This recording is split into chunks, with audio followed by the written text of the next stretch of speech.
Dios les bendiga, amados hermanos.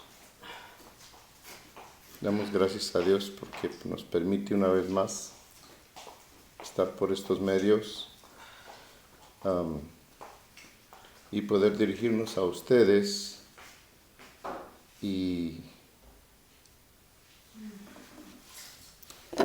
poder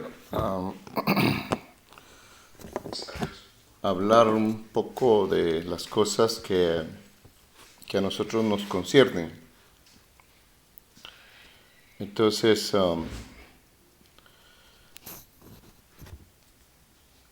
damos gracias a Dios por ello. Infinitas gracias a Dios. Hemos podido ver a ese Dios invisible, precioso, cómo se hace presente cada vez, trayéndonos paz, trayéndonos armonía, trayéndonos su presencia que aquieta nuestro ser y que nos da el reposo que todos ansiamos tener. No hay como el reposo de Dios. No hay como tener uno paz en su corazón. No hay como estar a cuentas con el Señor de Gloria. Y es precisamente esto lo que nos trae nos motiva a poder estar presente en estas redes, transmitiendo el mensaje que nos conviene, hacer alusión a lo que siempre nosotros hemos creído, a lo que un día nos cautivó, nos tomó y que cambió nuestra vida. ¿Qué sería de nosotros si aquel día no hubiera sucedido? ¿Qué sería de nosotros si Dios no hubiera llenado nuestro corazón y nos hubiera hecho hijos de Él? Porque para eso nos sacó Él del mundo, del camino de perdición que llevábamos. Tengo en mente un par de pensamientos mixtos y voy a tratar de darle forma a uno de estos pensamientos para beneficio de nosotros que estamos oyendo. Quiero decirle a usted que escucha que usted no ha permanecido por su propia fuerza, que usted no ha permanecido por condescender, tampoco lo ha hecho por tradición, porque viene un día, viene un tiempo y ya está en marcha en el que va a develar todo lo oculto, va a revelar todo lo oculto, saldrá a luz absolutamente todo y van a ser momentos de sorpresa, de escándalo personal quizá. Hasta ese punto lo digo porque hay personas que piensan que por tener un nombre, se puede figurar en la presencia de Dios. Como que si Dios tiene compromiso con nosotros, aunque nosotros no cumplamos. Y eso va a traer, por ende, muchas sorpresas. Entonces, he querido mencionar algunas cosas, y lo voy a hacer, si Dios me lo permite, porque es menester que nosotros comprendamos que hay Segunda de Tesalonicenses, me parece el capítulo 7, lo leímos esta semana en el culto, en la reunión anterior que tuvimos acá, donde dice que el movimiento de iniquidad ya está en marcha. Es decir, el movimiento de maldad que se va a manifestar en su totalidad ya está en marcha. Entendemos que esto no empezó en el año 2019, sino que esto viene desde inicios de esta era, juntamente, paralelo a lo que es el camino del bien, corre el camino del mal. paralelo a la gracia corre el plan de la iniquidad. Entonces, incluso se ha dado al punto de decir de que el encuentro final, el encuentro presente, no tanto el final, sino el que ya está presente, es una lucha entre la luz y las tinieblas. Es por momentos es una batalla de luz contra luz. Es terrible. A veces pareciera que el mundo de las tinieblas está avasallando. Pareciera que el mundo de las tinieblas está ganando, como que Dios está retrocediendo, como que la maldad está triunfando. Y lo digo con clara noción de lo que estoy diciendo, porque nosotros podemos ver cómo ahora se habla abiertamente de combatir a la familia. Oiga, ¿por qué no se combate a los grupos delincuenciales? ¿Por qué no se combate a la corrupción?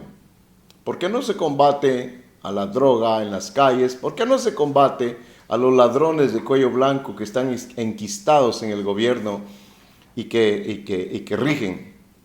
¿Por qué se combate el hogar?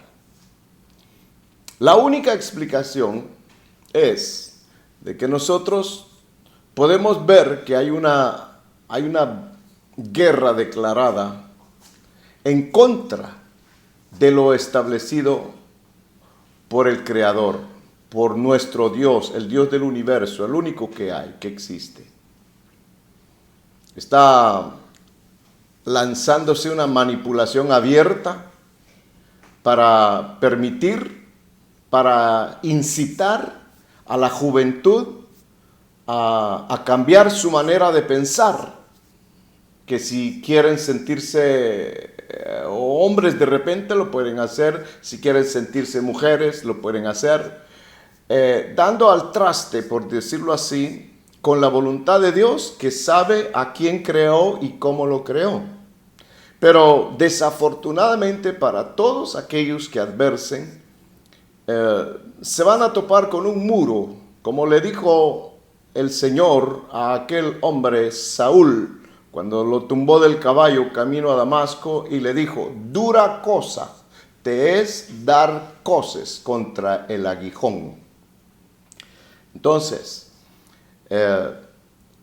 me recuerdo en una ocasión, había un hombre, Gamaliel, creo que era el que instruyó al apóstol Pablo. Antes de ser Pablo era Saulo, y me parece que, según recuerdo, las autoridades establecidas de ese tiempo aborrecían la predicación de la palabra, la predicación del evangelio.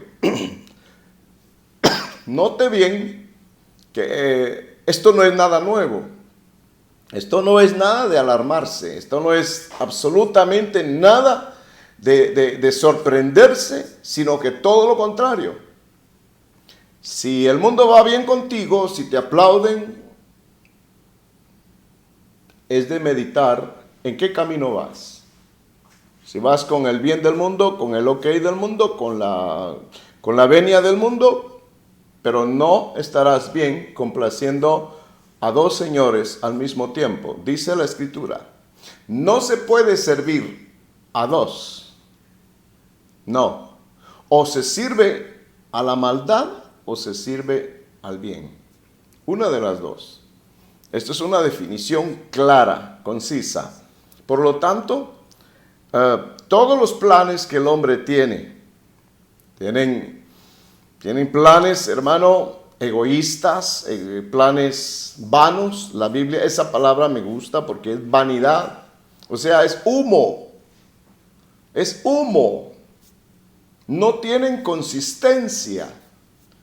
Mire, al presente se han suplido todos los alimentos. Hoy no se come nada natural. Hoy se come, todo lo que se come es artificial. Es triste en realidad, porque yo oigo personas, por ejemplo, que que habitaron el campo, que vivieron en el área rural. Y ellos cuentan, ellos lo dicen, claro, cuando tenían deseos de un huevo iban al gallinero. Cuando querían una gallina, correteaban una gallina en el patio. Cuando querían un vegetal, iban a la huerta.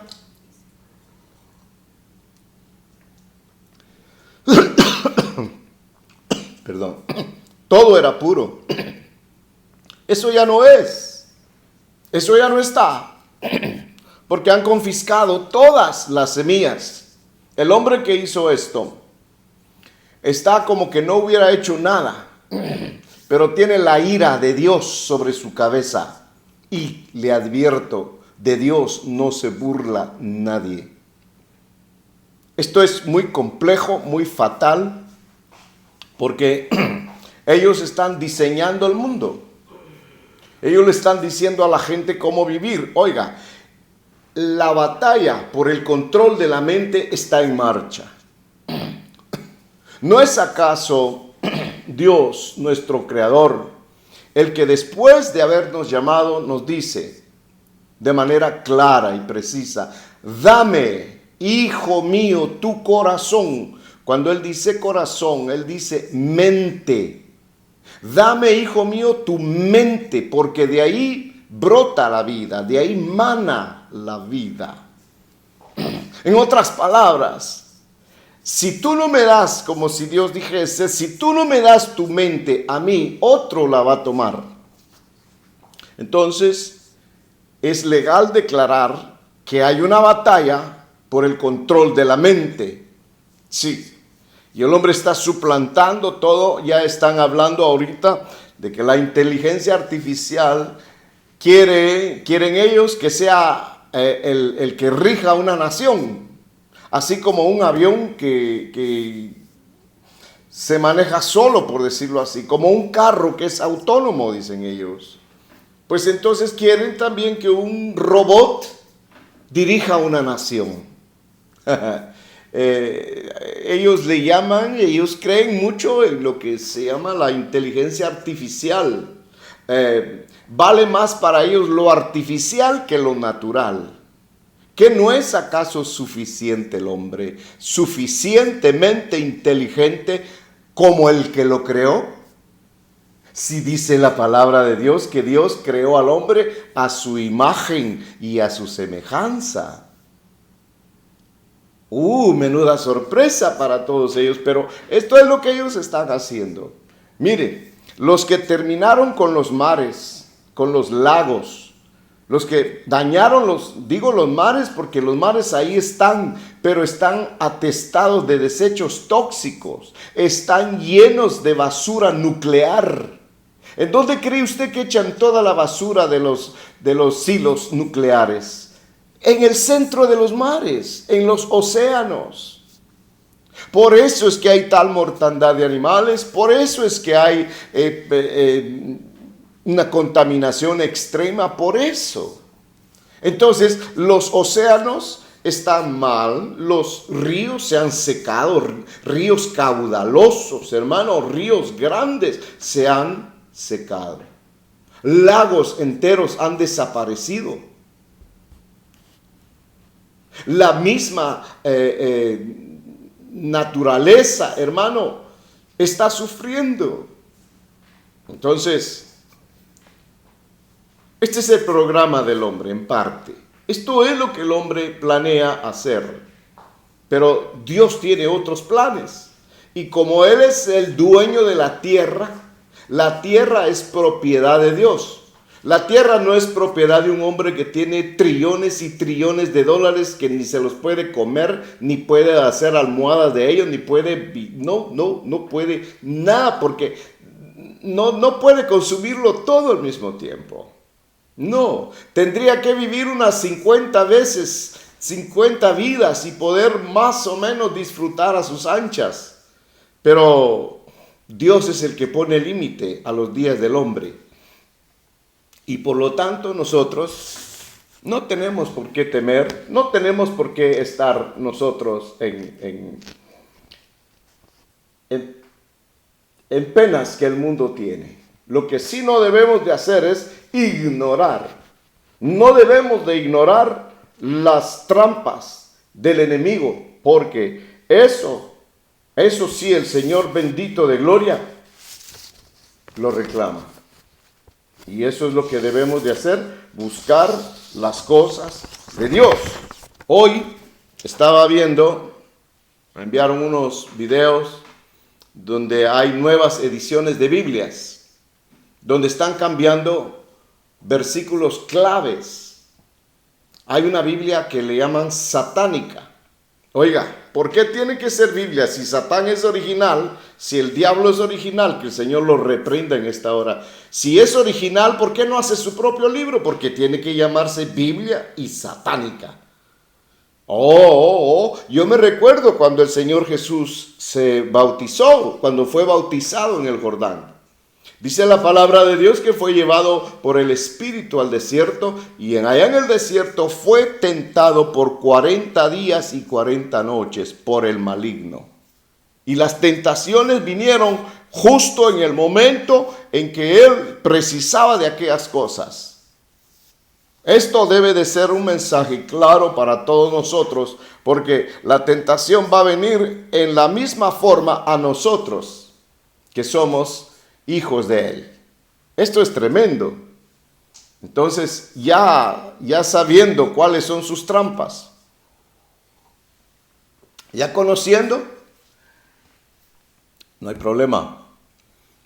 Me llama la atención porque hay un verso muy hermoso que no apunté la cita aquí, pero dice la palabra de Dios que la letra a la verdad mata, pero el espíritu da vida. Eso me hace ver a mí que la misma Biblia que yo tengo es la que tiene el mormón, es la que tiene el testigo de Jehová, es la que tiene el sabático, es la que tiene el pentecostal, es la misma Biblia, pero es letra. Porque si el Espíritu Santo de Dios no le da vida a esa letra, entonces solo tienen letra muerta. Y dice la Escritura claramente que la letra mata, pero el Espíritu da vida. Ese Espíritu que mora en usted, que me está oyendo, ese es el Espíritu que lo sostiene, que le ha dado vida y que le va a prevenir para los días que vienen, porque se avecinan días de escándalo. Pero si nosotros sabemos en quién hemos confiado, mire hermano, sabiendo quién está con nosotros. David era un muchachillo, un niño, pero Goliat era un gigante más alto que un poste eléctrico, hermano. Un poste de electricidad de esos que están en la calle. Imagínese, y David, un pequeñito, un niño. Pero aquel niño fue aquel gigante en el nombre del Señor.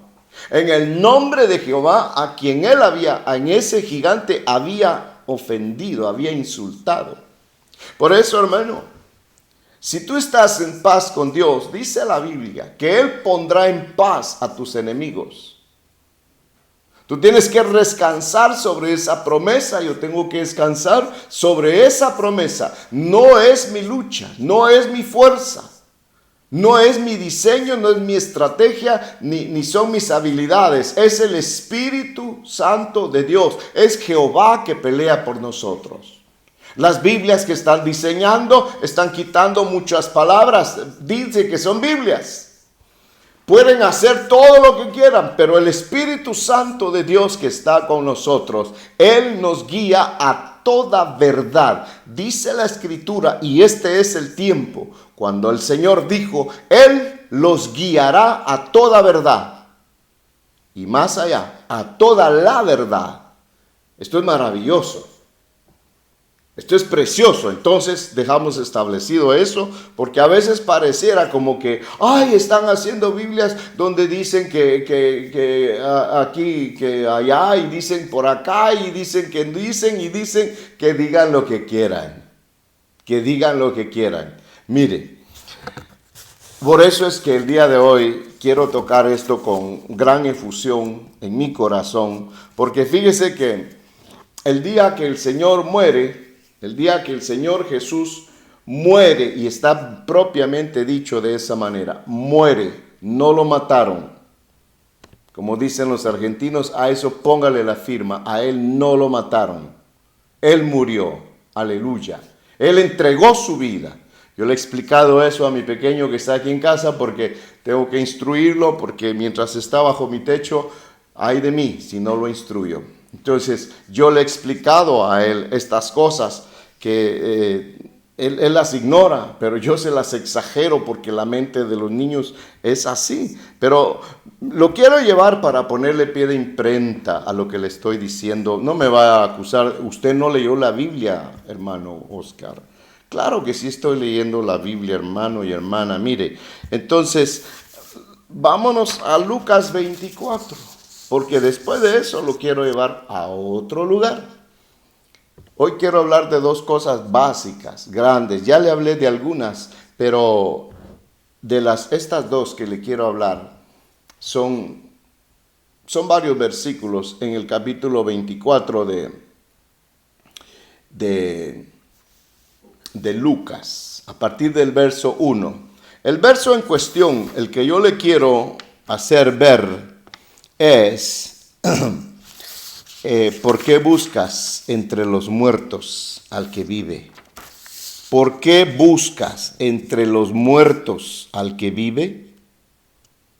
Mire qué manera de hablar del Señor. No lo encuentro. Aquí está, Lucas 20, lo tengo enfrente. El verso en cuestión es el verso 5. Pero mire, todo el capítulo es maravilloso, es descriptivo.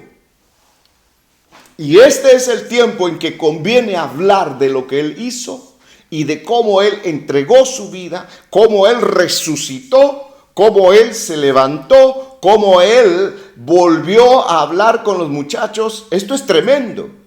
Mire, esto va a quedar grabado. Esto es maravilloso. Empecemos con ese verso.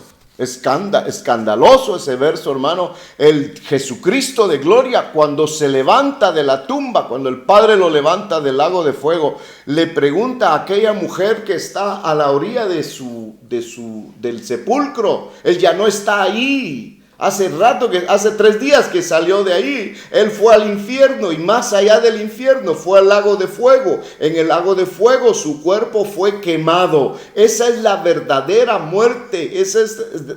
De ahí no regresa nadie. Pero a él lo levantó el Padre de ahí, hermano, de ese lago de fuego. Y le quitó las llaves de la muerte a la muerte. Le quitó las llaves del infierno al Hades, hermano.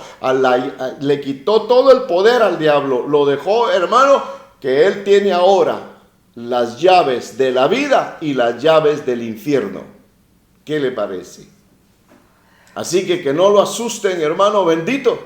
Porque ¿quién podrá retroceder o dudar con un Dios de este tamaño? Él sí es adorable. Él sí merece que lo alabemos, que cantemos, que nos gocemos en Él, porque Él sí merece. Oh, aleluya. Entonces, ese verso me fascina, me encanta. ¿Por qué buscas entre los muertos al que vive? Me gustaría explicar esto. No más que mocharía un montón de cabezas, que mataría un par de vacas sagradas y quebraría un par de flechas. Yo no sé qué pasaría. Pero la verdad hay que decirla. Duela a quien le duela, a mi propio costo. No importa, porque la palabra de Dios es para edificar. Sí. Para plantar. Bendito sea el Señor. Para edificar. Aleluya.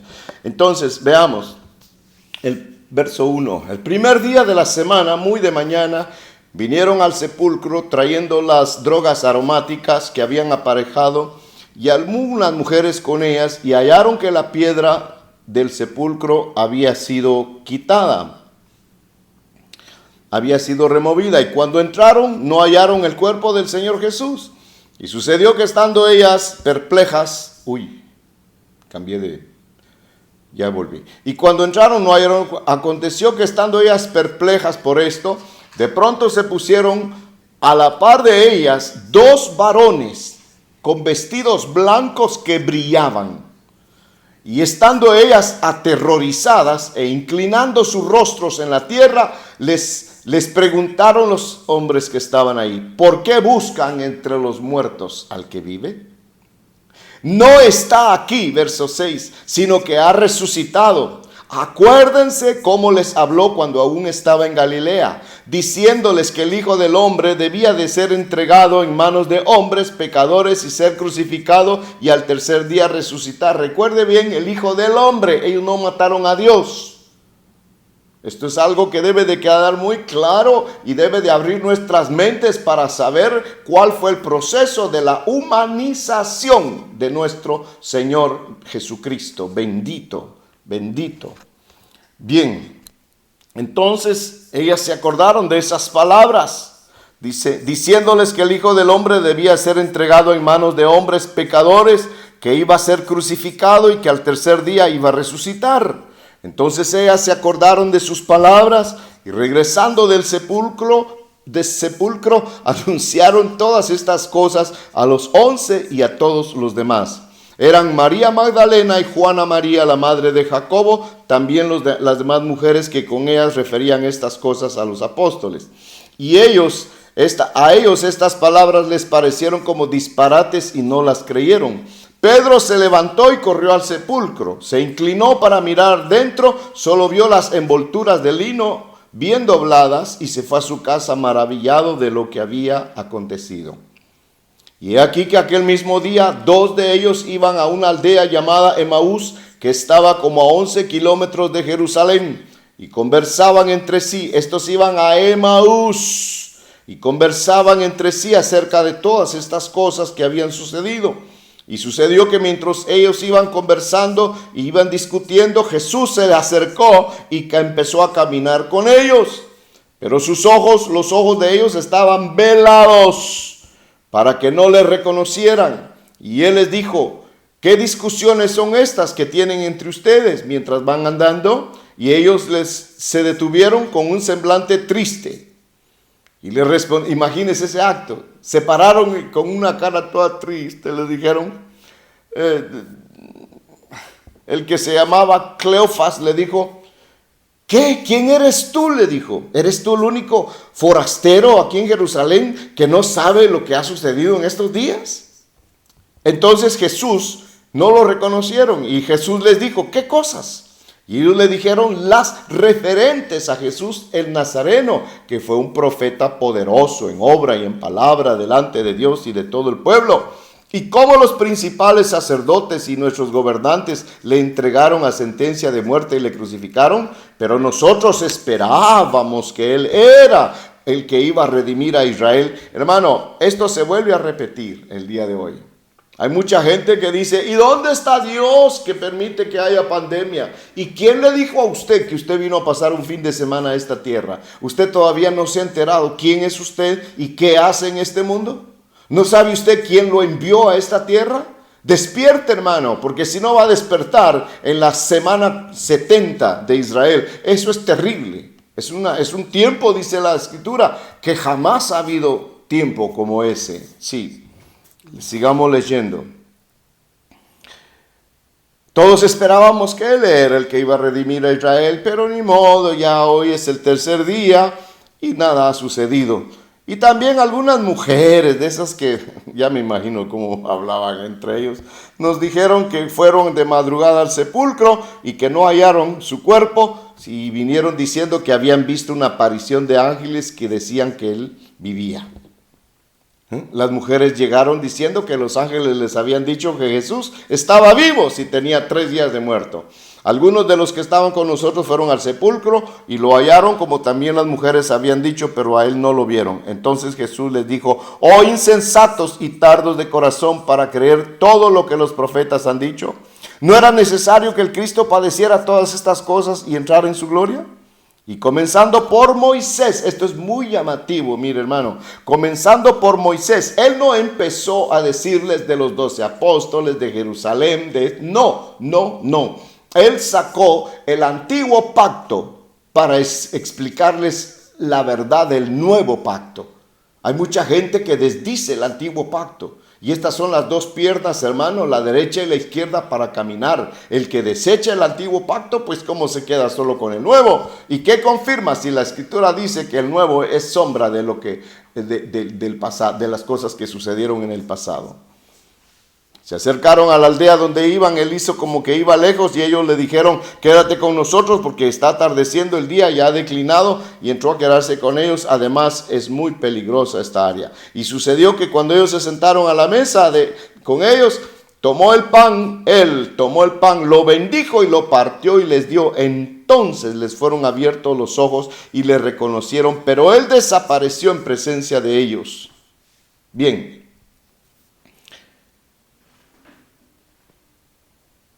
Esto es maravilloso.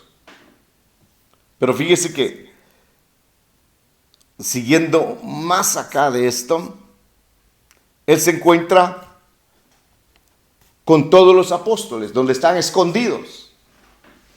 Y cuando entra él, no tengo la cita acá y el tiempo se me va.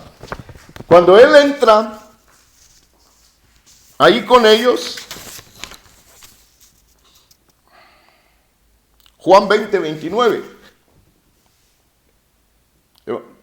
Evangelio de Juan, verso 20, versículo 29.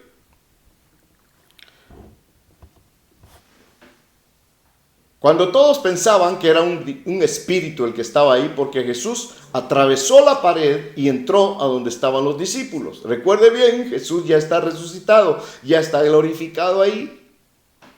Ya es el celeste bendito, aleluya. Note bien a dónde nos quiere llevar el Señor. Esto es maravilloso, hermano. Entonces, él entró y dice que Tomás no creía, porque Tomás le habían dicho que el Señor ya había resucitado, y él dijo, si yo no lo veo, si no meto mis manos en su herida, en sus manos, yo no voy a creer, dijo Tomás. Cuando el Señor lo vio, le dijo, ¿por qué dudaste? ¿Por qué? Le dijo, mete tu mano aquí, mete tu dedo aquí. El hombre cayó de rodillas, cayó avergonzado, más que arrepentido, avergonzado. Esa va a ser la condición de muchos que no creyeron, hermano, porque dicen creer, pero sus obras dicen otras cosas, porque si no estuvieran envueltos en la obra de Dios. Sí, Señor. ¿Sabe qué le respondió el Señor? Como le diría y nos diría a muchos, me voy a meter en el paquete, como nos diría a muchos hoy en día, porque vistes, creístes. Porque estás viendo que vienen las plagas, por eso estás temblando, ¿verdad? Porque vistes las cosas que vienen al mundo, ¿verdad? Pero cuando yo te buscaba, cuando yo te llamaba, no me escuchaste. Ahora quieres que yo venga a ti. Porque ya vistes lo que hay alrededor, ahora crees en mí. Esto no es que Dios sea fatal con nosotros, hermano, pero Dios no quiere un amor condicionado. ¿Por qué vas a buscar a Dios por necesidad? ¿Por qué no mejor lo reconoces como tu Dios? ¿Cuánto tiempo hemos pasado nosotros, hermano, predicando estas cosas?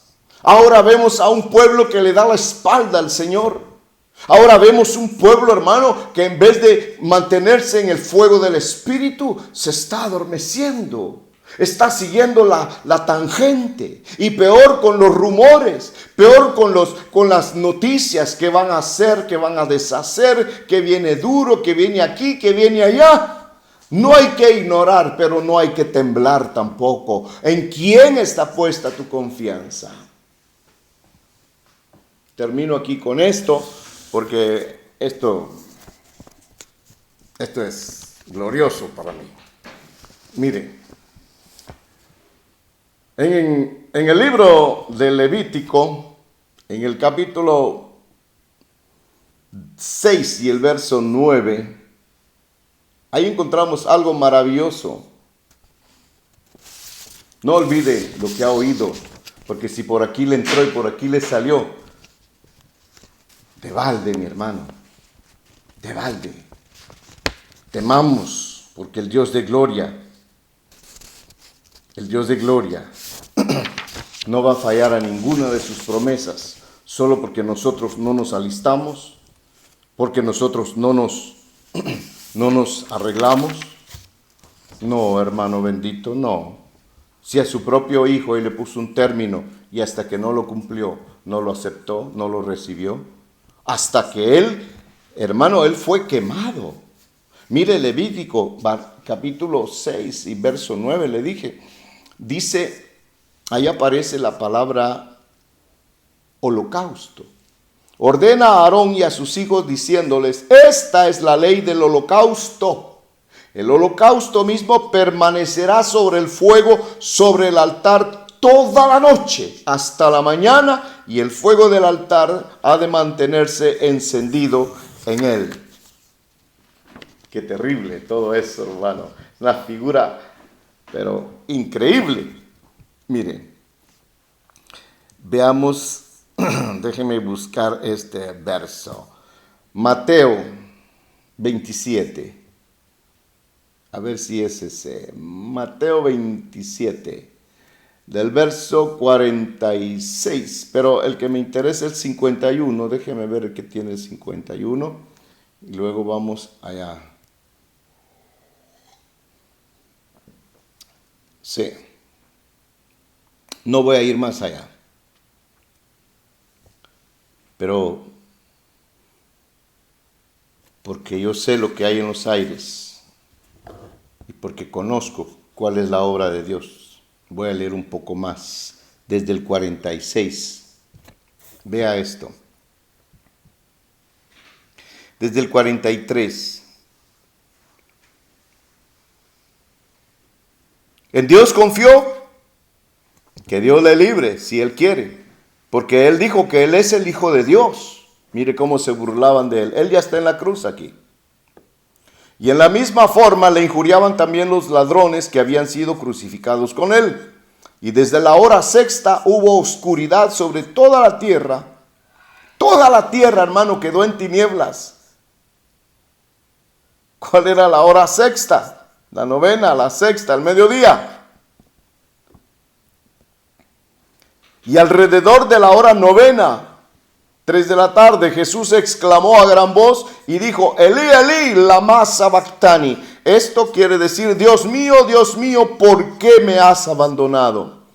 Algunos de los que estaban allí, cuando lo oyeron, decían, está llamando a Elías. Y al instante uno de ellos corrió y tomando una esponja la empapó en vinagre, poniéndola en una caña, la dio a beber. Se la dio a beber. Pero otros dijeron, veamos si Elías viene a salvarle. Entonces Jesús, clamando otra vez a gran voz, entregó el espíritu. Note bien, no lo mataron. Él murió, Él entregó su vida.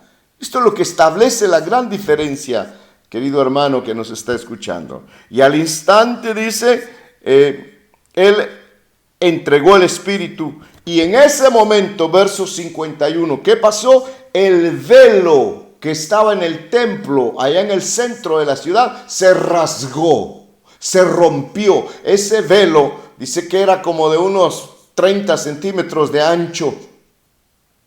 Era ancho, era grueso, no de ancho, de grueso. Era una cortina gruesa, parecía un palo, hermano. Y se rasgó, dice, desde arriba hasta abajo. Y dice que ese fue el momento en el que el velo de Jesús, su cuerpo, se rompió.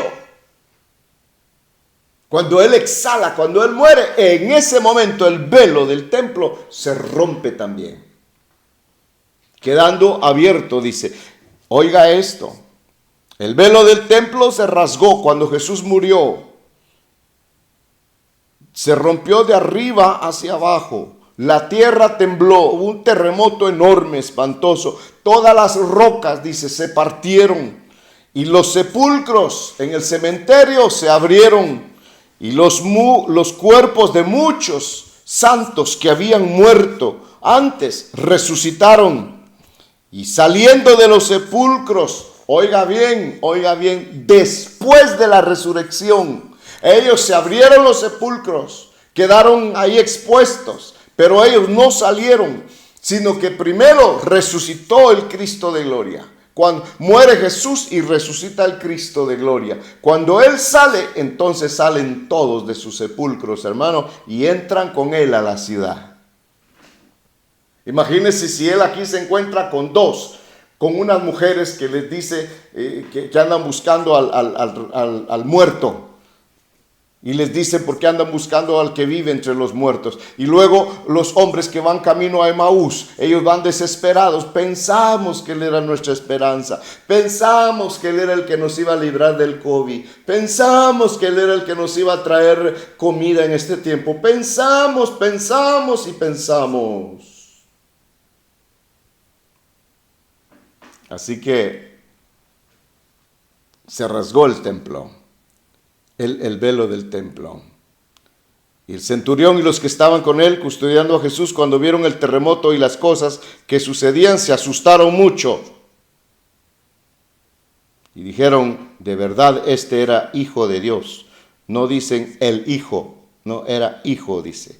Ahora, hablando de resurrección, hablando de velo y hablando de holocausto, fíjese que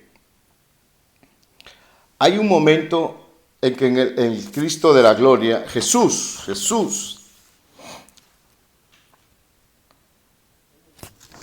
les dice a sus discípulos que vayan y que establezcan un lugar donde Él va a tomar la Santa Cena. Pero no es la Santa Cena la que Él va a tomar, sino que lo que Él va a celebrar es la Pascua. Mire, le estoy buscando la cita. Porque Él va a celebrar la Santa Cena, la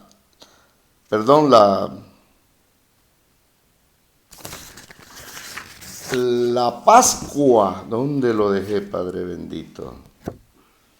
Aquí está, pero deme un minuto, ahorita se lo doy. No está. Qué terrible esto. Lo voy a buscar acá. Lo tenía hace un momento.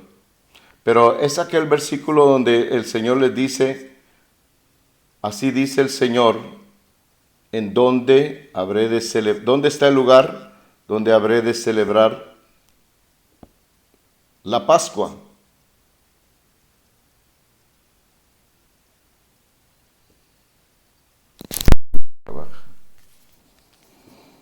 Uy, qué pena, me lo está buscando mi hermana. Voy a continuar aquí. Él va a celebrar la Pascua. Él manda a sus discípulos y les dice, vayan y van a ver un hombre que camina con un cántaro sobre la cabeza. Vayan y le preguntan a él. Así dice el Señor, ¿dónde está el lugar donde habré de celebrar la Pascua? Note bien, Él va a celebrar la Pascua. Él no dice, vayan y pregúntenle a ese hombre, al dueño de la casa, donde ese va a entrar, el que lleva el cántaro en la cabeza, donde él entre, pregúntenle al dueño de la casa, que yo digo, ¿dónde está el lugar aparejado para que yo celebre, para que yo coma la Pascua? No dice para que yo celebre la Santa Cena. Pero se da el caso que cuando ellos llegan, el hombre les señala el lugar, ellos van y preparan todo. ¿Qué prepararon? Prepararon la Santa Cena, la Pascua, la Cena Pascual. Esa que fue establecida allá en Egipto cuando el Señor los liberó de Egipto y mató a todos los primogénitos de Egipto y destruyó todo Egipto. Destruyó todos los dioses de Egipto. Las 10 plagas de Egipto eran 10 dioses, incluyendo al faraón, y los destruyó a todos los destruyó. Entonces, el Señor va a celebrar la Pascua, y va y se reúne con ellos. Y cuando está comiendo la Pascua, dice la palabra de Dios que toma el pan, un trozo de pan, y lo moja. El pan de la Santa Cena no se moja. Y ese pan, como era de la cena pascual, lo mojó y lo dio a Judas. Cuando Judas lo comió, dice que Satanás entró en él y el Señor le dijo: lo que has de hacer, hazlo pronto. Él salió, dice, porque habían comido las hierbas amargas, el cordero asado. Habían comido el shagag, los panes sin levadura. Ellos habían celebrado la cena pascual. Pero qué asombro, hermanos, que cuando él termina eso, les dice a los discípulos, me imagino, limpien esto. Y quitaron todo. Y cuando ya está todo limpio, ya terminó la cena, ahora viene otra celebración y ellos no saben lo que está pasando. Y viene el Señor y pone la botella. Y en cuanto pone, la copa de vino. Y cuando pone la copa de vino, hermano, pone un trozo de pan también. Y luego toma el pan, pero antes de eso, dice que el Señor tuvo un arrebato de espíritu que se sublimó de manera terrible y dijo: ¿con qué deseo he deseado? Esto es doble, desear deseando. ¿Con qué deseo he deseado comer esta cena antes de que vaya a la cruz, antes de que vaya a morir a la cruz? Y dice que ellos estaban asombrados, no sabían lo que era eso. Y dice que él tomó el pan y lo partió y se lo repartió a los discípulos y les dijo: coman, este es mi cuerpo que por ustedes es dado. Eso es tremendo. Hagan esto, les dijo, en memoria de mí. Y luego toma la copa y se las da a beber a cada uno de ellos y les dice: esta es mi sangre, que por vosotros, dice, que es dada para el perdón de pecados por los muchos. Ahí hay dos grupos. Dejémoslo así. En Mateo 26, ¿dónde está eso? Gracias. En la Pascua. Mateo 26, me dice mi hermana. Yo tenía el 27. Con razón no lo encontraba. Del 17 en adelante. Gracias. La cena es 20. Ahí está Mateo 26, del verso 17 en adelante. Encuentra usted todo lo que es lo relativo a lo que le acabo de decir. Cuando el Señor dice: mi tiempo está cerca. Eso de mi tiempo está cerca hay que estimarlo bien, hay que analizarlo, porque el Señor está dando pautas acerca de lo que viene, acerca de lo que va a suceder, porque ellos ignoran todo lo que va a suceder. Ellos no saben nada absolutamente. Ellos actuaban porque Él les decía que hicieran, pero ellos no sabían. Entonces, ellos van, preparan la Santa Cena, Él come con ellos. Ahí en el verso 25 está donde Judas le iba a entregar. Él le dice que si es él. Bueno, hay otro pasaje en otro de los evangelios mejor que este, pero bueno, dice de otra manera. El verso 26, cuando estaban comiendo, Jesús tomó el pan y bendijo esto, lo bendijo, lo partió y se lo dio a sus discípulos y les dijo: tomen, esto es mi cuerpo. Lo que me quiero referir con esto es que Judas no participó de la Santa Cena. Por lo menos eso es lo que nos da a entender los evangelios. Porque él salió antes, él salió después de haber participado de la cena pascual. Entonces, hágame favor, hermana, cierre. Gracias. Entonces, él les dio a ellos, en ese momento el Señor, gracias, está inaugurando la Santa Cena. Es la primera vez que el Señor bebe el pan y el vino. Pero, ¿por qué se emocionó tanto el Señor? Porque estaba dando por inaugurado el nuevo pacto. Ese pacto que iba a regir y que ya lleva 2000 años. y que Él selló y firmó con su propia sangre para darnos vida eterna a nosotros, hermano amado, hermano bendito. Dice que después de eso Él fue a la cruz. En la cruz Él murió. Cuando lo fueron a matar, a quebrarle las piernas, ya Él se había ido. Pero antes de eso, Él dijo: Padre, en tus manos encomiendo mi espíritu, porque estaba rodeado de potestades, dice la palabra. Como diciendo, estoy rodeado por, Él decía ahí, toros de Basán, pero todo el infierno, todo el Hades, todos estaban ahí, hermano. Y de la misma manera que cuando matan a Esteban en el libro de los Hechos, hermano, Él dice: Señor Jesús, recibe mi espíritu. Y salió y entregó su espíritu. Es el primero que Jesús recibe después de haber muerto. Ahora ya no va al Padre, ahora va al Hijo. Jesús recibe mi espíritu. Y Él tuvo un arrebato y vio una visión. Vio que los cielos se abrieron y dijo: veo al Padre sentado y veo al Hijo a la derecha del Padre. Veo a Jesús sentado a la derecha del Padre. ¡Qué bendición, hermano! Y cuando Esteban está muriendo, Jesús se pone de pie a recibirlo, hermano. Recibe el espíritu de Esteban. Jesús entrega su espíritu, hermano. Y su cuerpo y su alma se van al infierno. Y allá primero visita la tumba. Y de la tumba Él se levanta. Y de la tumba Él va al infierno. Pasa por los infiernos, hermano. Pasa dejando al ladrón de la cruz. Aquel que le dijo: hoy te aseguro que estarás conmigo en el paraíso. Al paraíso lo llevó. Allá al paraíso donde estaba el hombre rico. Donde estaba, hermano, el Lázaro, el pobre, y el rico estaba en tormento. Eso se le llama el seno de Abraham. No voy a hablar de esas cosas, hermano.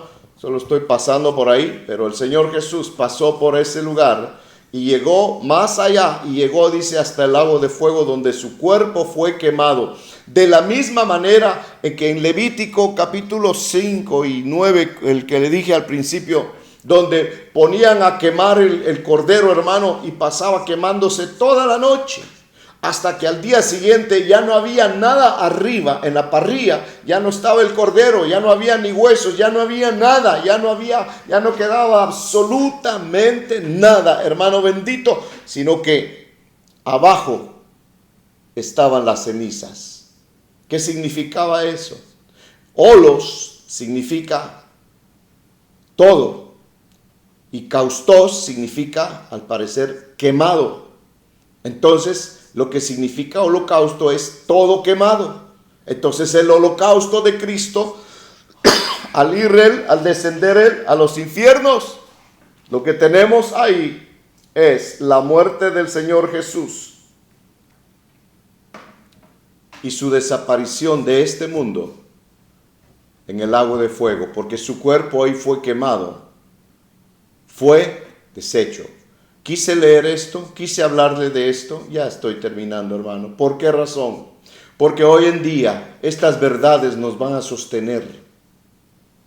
Evangélico de tradición, cristiano de nombre, que has aparentado y que has cargado por tiempo con esa carga pesada religiosa, porque no hay cosa más pesada que la religión. El Señor te está llamando a una vida de consagración. Nos está llamando, aleluya, para que nosotros recordemos estas cosas, para que vivamos estas cosas, porque lo que viene, los que quieren imitar, los que quieren borrar, esos que dicen que son hombres y dicen ser mujeres, quieren hacer sus Biblias, quieren hacer sus cosas, hermano, para desdecir a Dios. A Dios no lo desdice nadie. Él está sentado en su trono y los que hemos creído en Él, hermano bendito, seremos, hermano amado, inconmovibles, dice la palabra, tanto en tu fe como en tu manera de pensar.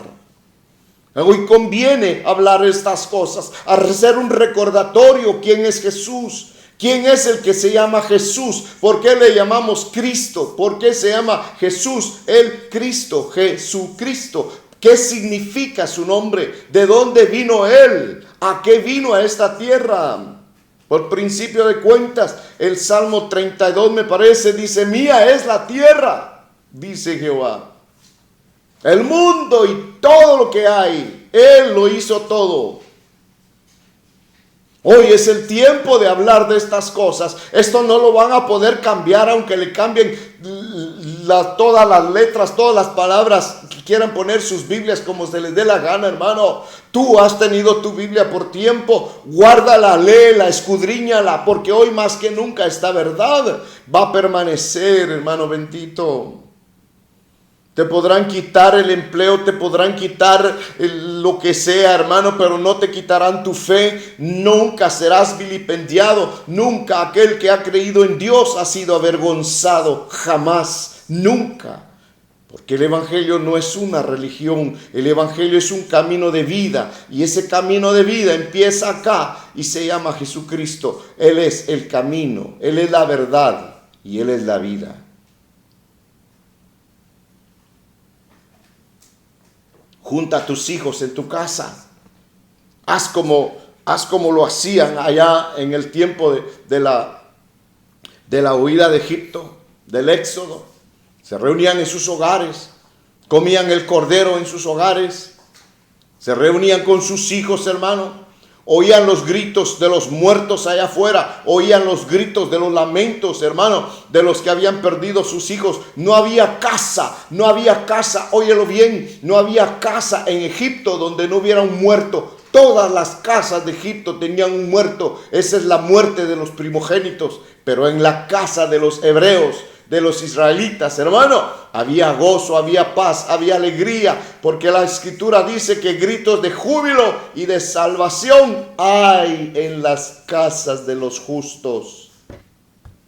Y al punto, hermano amado, no está hablando del cajón de las cuatro paredes, aunque sí también es tu habitación, pero está hablando de tu casa, de tu cuerpo, de tu mente, de tu ser, de todo lo que tú eres, aunque haya bulla afuera, aunque haya lo que haya afuera, dentro de ti hay paz, hay gozo, hay alegría. Sí, el Señor bendito de gloria quiere que recordemos estas cosas.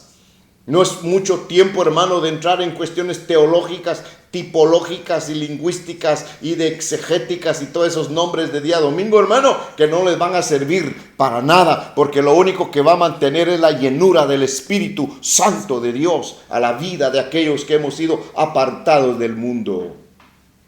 Bendito y alabado sea el santo nombre de nuestro Señor, que tuvo a bien sacarnos a nosotros de nuestra vida anterior, enseñarnos un camino diferente. Sí, este es el tiempo en que va a haber un desvelo, hermano, un quitar de velo de aquellos, hermanos benditos, cuyas vidas han sido consagradas para sí y no ha habido una entrega para el Señor. Júntate con tus hijos en tu casa. Alrededor de ellos, haz tu culto ahí, háblales del Señor, diles que Él venció la muerte, los niños lo creen, diles que Él venció la enfermedad, diles que Él venció todo, que Él está vivo, que Él reina, que nadie lo pudo detener y que a los que son como Él, su espíritu los alienta, los levanta, los hace permanecer. Porque Él vive, dice la palabra, nosotros vivimos. Porque Él vive, nosotros vivimos. No olvido eso cuando el Señor me lo hizo ver. Creíste, porque vistes, creíste. Hubo necesidad que viniera todo lo que está pasando y más que va a venir. Este solo es el principio de dolores. El principio de dolores. Por eso Él decía, no améis el mundo ni las cosas que están en él. El que ama el mundo y las cosas que están en él, el amor de Dios no está en él. Bendito sea su nombre. Gracias te damos, Señor, y te suplico, Padre bendito, que esta palabra, este consejo, Señor, llegue hasta lo más profundo del corazón de ese pueblo que ha abrazado la fe en ti, que ha escrito, Señor bendito, su nombre en sus corazones, y que tú has dado nombre nuevo a ellos y los has inscrito en el libro de la vida. No importa lo que el hombre te haga, no importa lo que el hombre decida hacer contigo, no podrán quitarte lo eterno, porque lo eterno pertenece al Dios de gloria.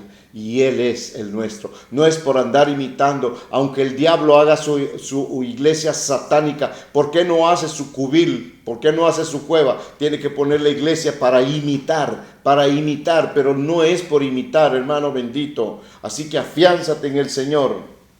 Bendice al Señor de gloria.